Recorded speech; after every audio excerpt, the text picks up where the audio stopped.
third down and 10. Lawrence with time, all kinds of time. Great protection. Turns and slings the ball. And he's got Marvin Jones, who makes a dramatic catch over a defender's back. Fantastic throw and catch. You know she's feeling wild with the money and the grind. Go secure the bag, you never left my mind. I'm trying to get a smile like my. What's up, everybody? It's your boy J.O. bringing you another episode of The Adjustments. And you know, gotta talk about the Jaguars, man. So like this video if you enjoy. Subscribe to this channel. You know, we do also have, you know, audio on Spotify, you know, Anchor and other streaming platforms, podcast platforms. So I just want to get into what we're seeing from the Jaguars' first preseason game. And it's no overreaction here, man. No overreaction. I want to talk about the offense first and Trevor Lawrence's debut. You know, Trevor Lawrence looked pretty decent, you know. We only seen him for 3 series. He made some big third down throws, and that's what you want to see. You want to see the your quarterback get you first downs on third down, which is the money down in most people's eyes and everybody's eyes. You know, and you know, the first play was pretty bad. He got sacked on his first play in the NFL, but it's okay. You can say that the line, you know, didn't block up to par, didn't protect them that much, but I'm not going to overreact to that.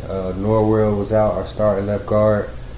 Still no excuse for, you know, the pressure. You don't want to see the pressure, but I think it's just, you know, seeing a different team, you know, being able to hold up when you need to, and he did have time in certain plays, and plus the game plan was very simple.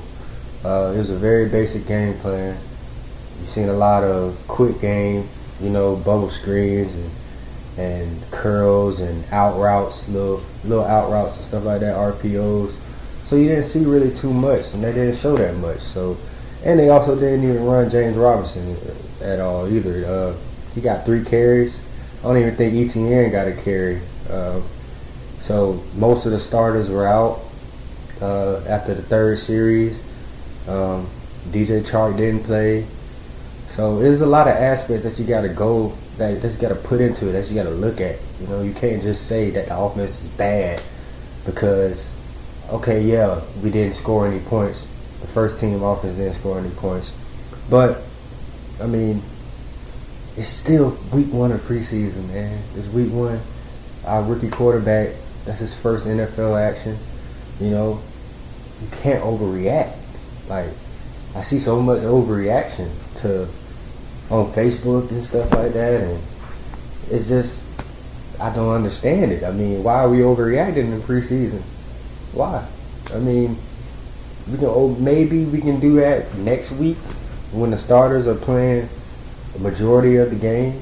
You know, remember we have 3 weeks of preseason this year. Regularly it's 4 weeks. You know, last year we didn't have any because of COVID, but regularly it's 4 weeks of preseason. And you know, that 3rd game, when it's a 4-week preseason, that 3rd game is when the starters play majority of the game. So I believe, you know, week 2 of preseason that the starters will play majority of the game. You know, you'll see the guys out there, and maybe they open the playbook up, maybe they don't, but still, it's preseason. This is a time where the coaches are trying to see who's going to make the team, who's going to cut, who's going to play where. You know, you don't even know if that's going to be the lineup the opening week, you know. So you don't know if the offensive line is going to be assembled the same, because I can say one thing, that Walker Little, our rookie 2nd round pick, he looked good. He played about 3 quarters. You didn't see any pressure from that left side. And just back to, you know, the offense, it's just, I just feel like they didn't do too much. They didn't do a lot. You would love for them to score points, you know, but it just didn't happen. So, like, starting off the game with a sack, that's tough. But seeing your rookie quarterback overcome that and get us a first down, you know, you can see the poise that he has. You can see him standing up in the pocket. You can see the ball jump out of his hands on certain routes, on certain curls and out routes. You know what I'm saying? So be excited about that. Be excited about Trevor Lawrence looking the part, you know. Not how everything looked and how we didn't score the points or we only had 85 yards in the first half. It sounds bad, you know what I'm saying? But you want it to be better, but you know, it just gives you more teaching and more coaching and more tape that you look at for the guys to get better.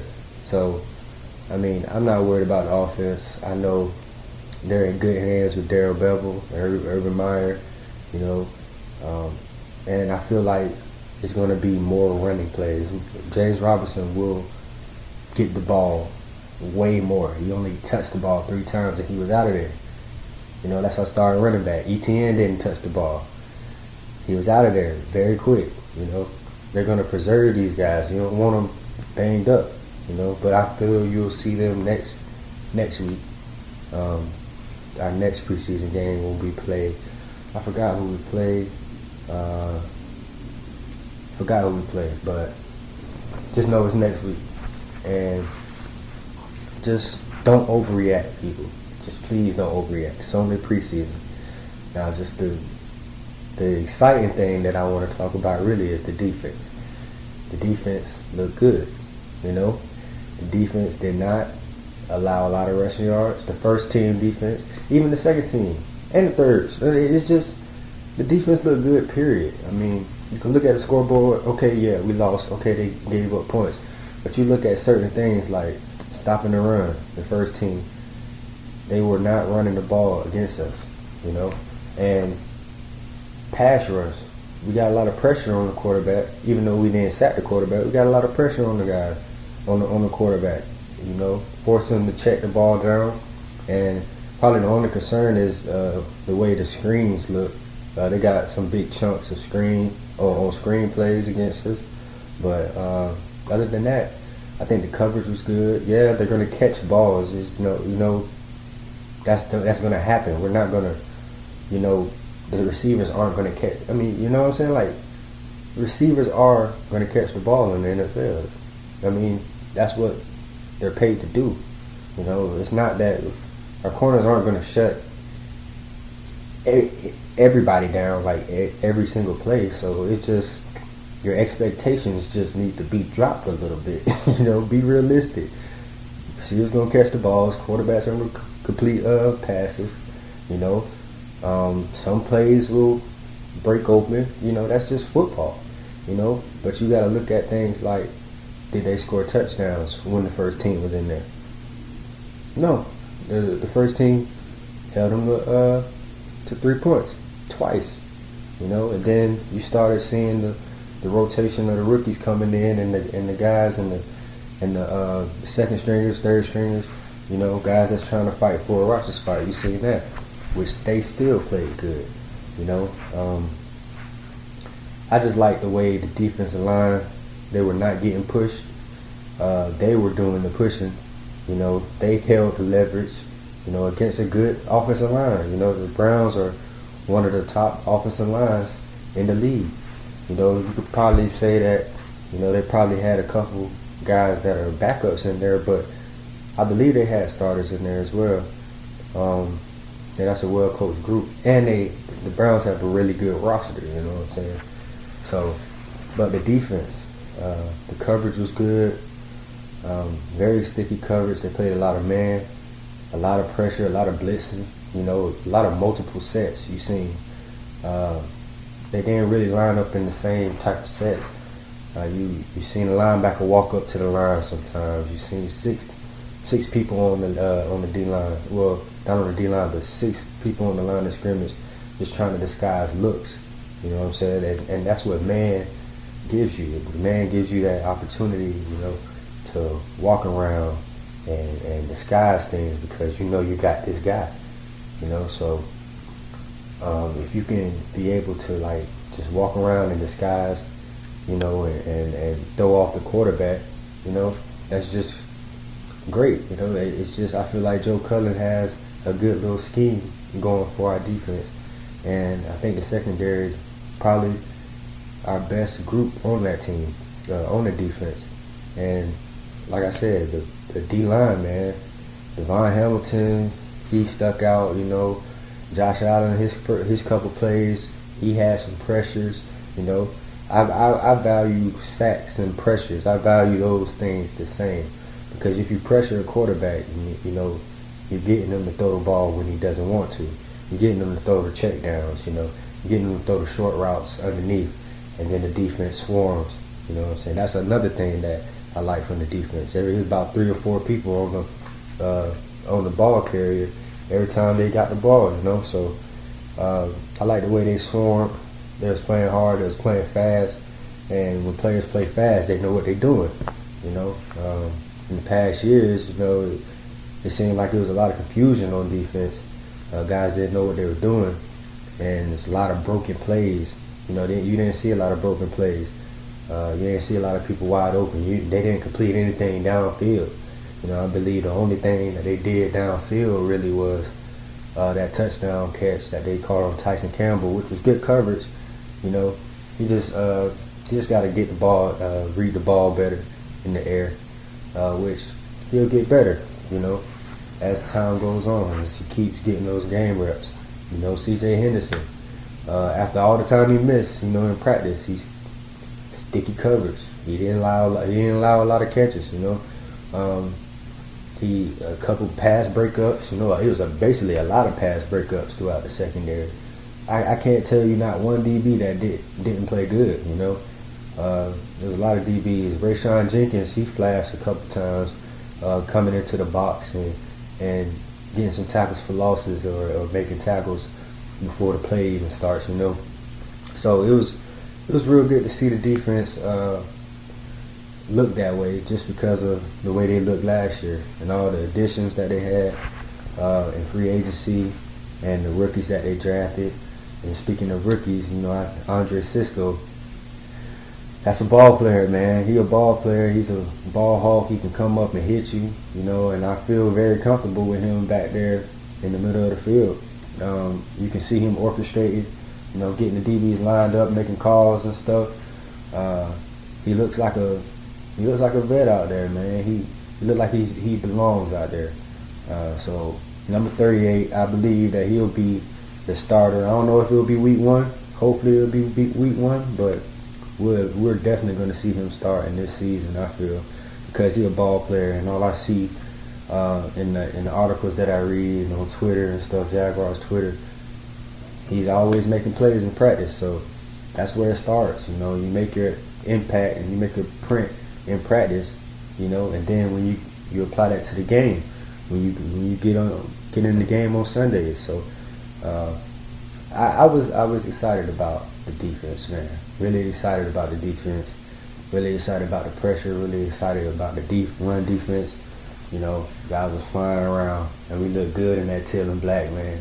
We looked good in that teal and black. I was gonna go to the game, but I ended up staying down south just because I thought the weather was gonna be bad, you know, the storm and stuff like that. But I ended up staying here, you know, because I didn't want to deal with that. But I will be, you know, going to Houston, you know, with the family, you know, and we'll be going to the Houston Texans game, Jaguars Houston Texans game the first week, and then definitely will be in the bank on the first home game where we play, I believe, the Denver Broncos. So don't overreact, man. We can get more of an analysis, you know, the week 2. You'll really see preseason. You know, you'll really see where the team is. Maybe they open up the playbook a little bit more. And I'm not saying that the offense looked good. It did. But I'm not overreacting, just thinking that, oh, they're bad. They're going to be bad the whole season. No, it's teaching tapes. You know, they're going to get in there. They're going to get in the classroom, get on the board, and they're going to learn from the mistakes that they made. It's just that simple, man. These are pros. You know, it's the first week that they are in a game setting, and you can't simulate that. You can simulate that all you want in practice, but it's different when you actually in the stadium and you actually got a stadium full of fans and you're going up against another team. Like, it's different.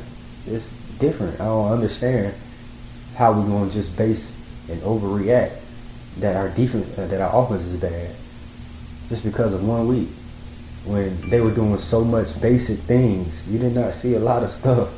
You didn't. I don't even know if anybody motioned that game. I mean, and I don't know. It's just, you can't overreact from it. It's just week 1 of preseason. Come on, y'all. Come on. We're not going to do this. We're not going to do that. Come on. So, I'm excited. I'm excited for what the Jaguars going to bring. We're definitely going to be better than last year. I'm sorry. We're definitely going to be better than last year.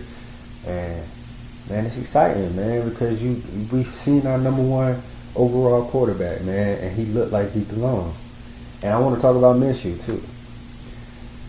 Minshew didn't look too well. He was 4 for 8. He had, I mean, you can't really judge it.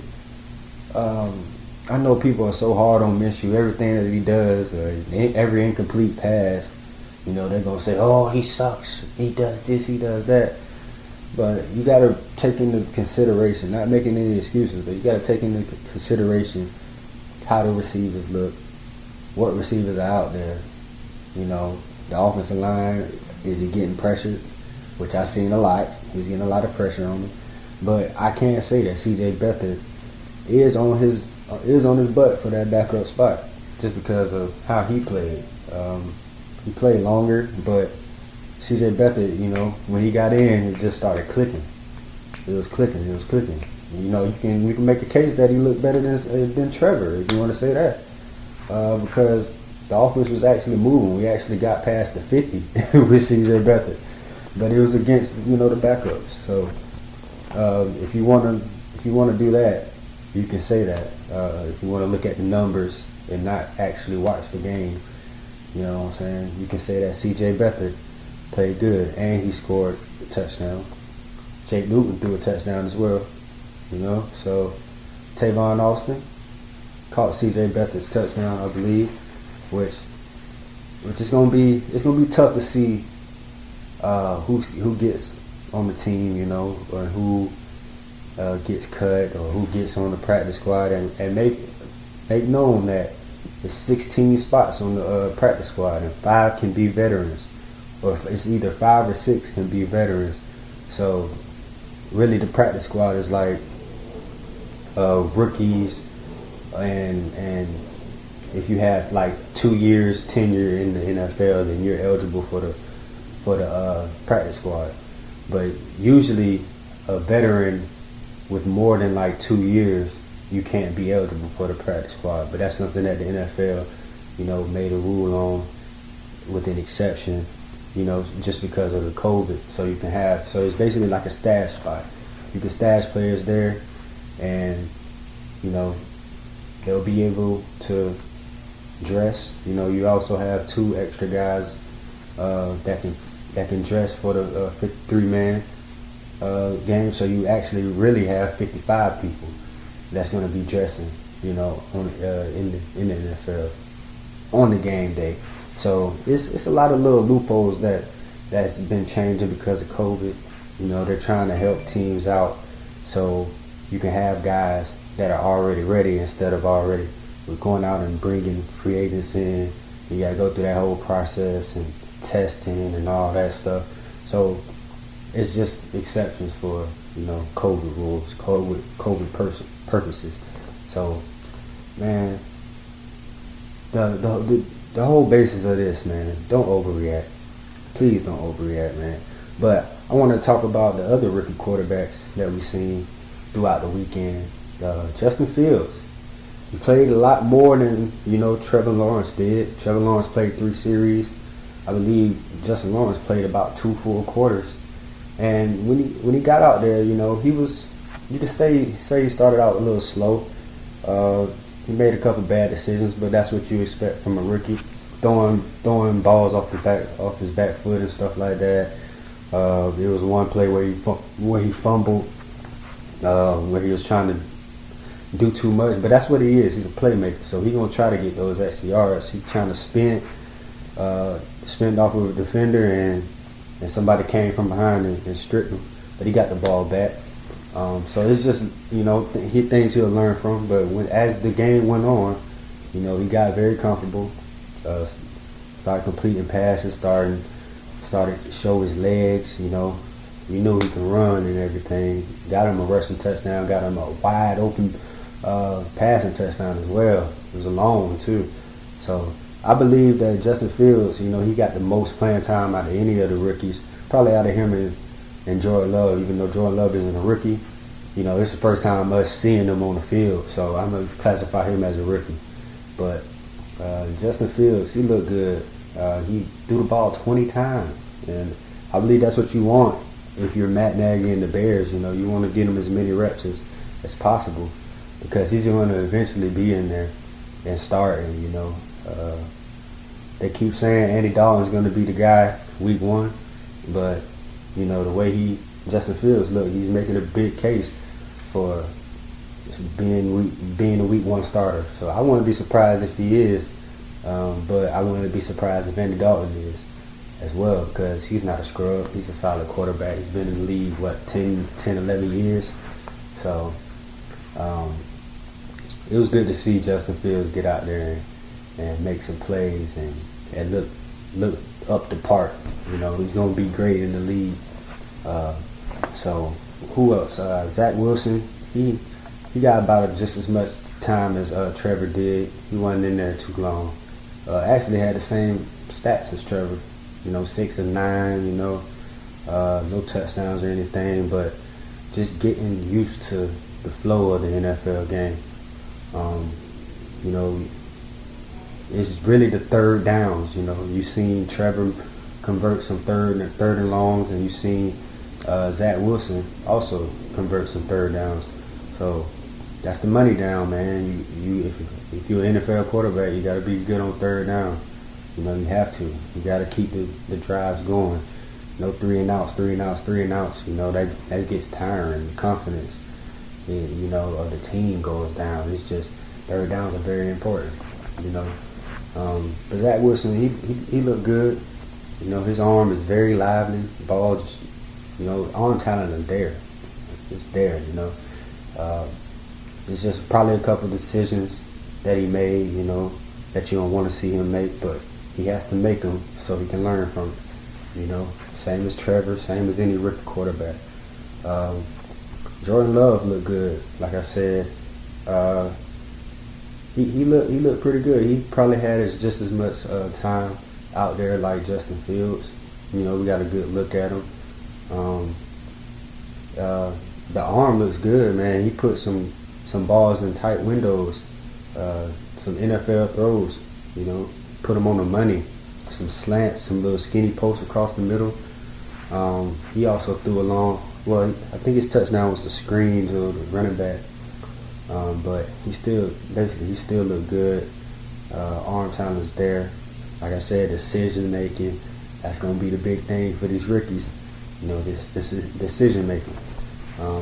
So Jordan Love, they got a project, but it's good. It's a good successor to Aaron Rodgers. Not saying he's gonna be Aaron Rodgers, but he's gonna be a good player. You can see the intangibles. He has the arm,